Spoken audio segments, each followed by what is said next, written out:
बिस्मिल्लाहिर्रहमानिर्रहीम। अस्सलाम वालेकुम व्यूअर्स, मैं हूं राजा आमिर अब्बास एडवोकेट।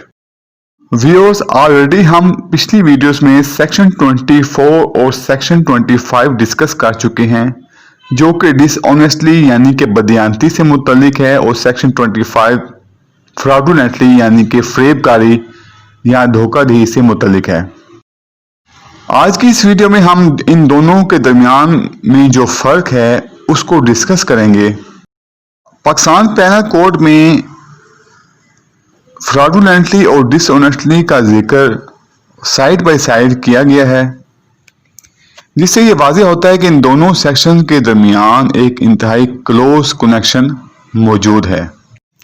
लेकिन फिर भी इन दोनों टर्म्स में कहीं ना कहीं कुछ ना कुछ डिफरेंस मौजूद है।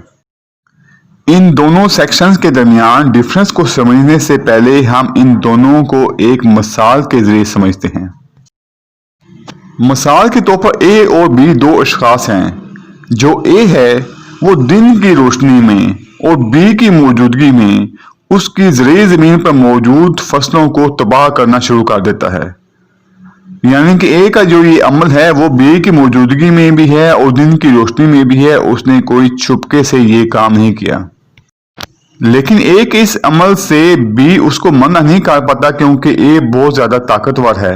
अब ए का जो अमल है वो ना ही धोखाधड़ी का है और ना ही वो कोई चीज सीक्रेसी से कर रहा है, लेकिन उसका जो एक्ट है वो अनलॉफुल है, और उसकी जो इंटेंशन है इसके पीछे वो ये है कि वो बी को रॉन्गफुल लॉस पहुंचाए। यानी कि यहाँ पे ना ही कोई क्वेश्चन डिसीट करने का है, धोखा देने का है, ना ही कोई क्वेश्चन सीक्रेसी का है, यानी कि वो किसी चीज को सीक्रेसी के तहत चुपके से कोई काम करने का है। तो ये जो एक्ट है इसको हम कहेंगे डिसऑनेस्ट, यानी कि बदयांती से किया गया अमल। जबकि फ्रॉडुलेंटली में कोई काम धोखा देने की नीयत से छुपा कर किया जाता है। मिसाल के तौर पर एक शख्स है ए और एक शख्स है बी। ए जो है वो अपना घोड़ा बी को बेचता है। वो घोड़ा बीमार है, लेकिन ए बी को यही बावर करवाता है, उसको यही शो करता है कि उसका घोड़ा बहुत सेहतमंद है, इसमें कोई नुक्स नहीं है।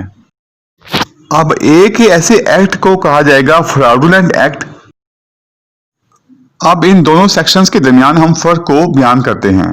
पहला जो फर्क है वो ये है कि डिसऑनेस्टली को बयान किया गया है पाकिस्तान पिनल कोड के सेक्शन 24 में, जबकि फ्रॉडुलेंटली को बयान किया गया है पाकिस्तान पिनल कोड के सेक्शन 25 में। दूसरे नंबर पे जो फर्क है वो ये है कि डिसऑनेस्टली के लिए इंजरी का होना जरूरी नहीं है, जबकि फ्रॉडुलेंटली में अगर कोई एक्ट किया जा रहा है तो उसमें इंटेंशन होनी चाहिए और उसमें इंजरी भी होनी चाहिए। तीसरा जो फर्क है वो ये है कि डिसऑनेस्टली में धोखा देना उसका एसेंशियल एलिमेंट नहीं है, यानी कि deceit is not an essential element of dishonest. लेकिन फ्रॉडुलेंटली में धोखा देना एक एसेंशियल एलिमेंट है। Deceit is an essential element of fraud. चौथा जो फर्क है वो ये है कि समटाइम्स ऐसा होता है कि एक इनोसेंट पर्सन भी डिसऑनेस्टली कर जाता है। यानी कि बाज़ दफा हालात ऐसी होती हैं कि डिसऑनेस्टली और इनोसेंसली जो है ये आपस में ओवरलैप हो जाते हैं। लेकिन फ्रॉड के केस में जो इनोसेंट पर्सन होता है वो नहीं पाया जाता, यानी कि जो इनोसेंट पर्सन है वो फ्रॉड नहीं कर सकता। यानी कि जो टर्म फ्रॉड है वो अपने आप के अंदर ही एक धोखा रखती है, एक डिसेप्शन रखती है। लिहाजा फ्रॉडुलेंटली में इनोसेंसी का कोई सवाल ही पैदा नहीं होता। व्यूअर्स, वीडियो देखने का बहुत शुक्रिया। अगर आपको मेरी वीडियो पसंद आई हो तो प्लीज़ लाइक और शेयर कर दें, मेरे चैनल को सब्सक्राइब कर दें और बेल आइकन को प्रेस कर दें। अल्लाह हाफिज़।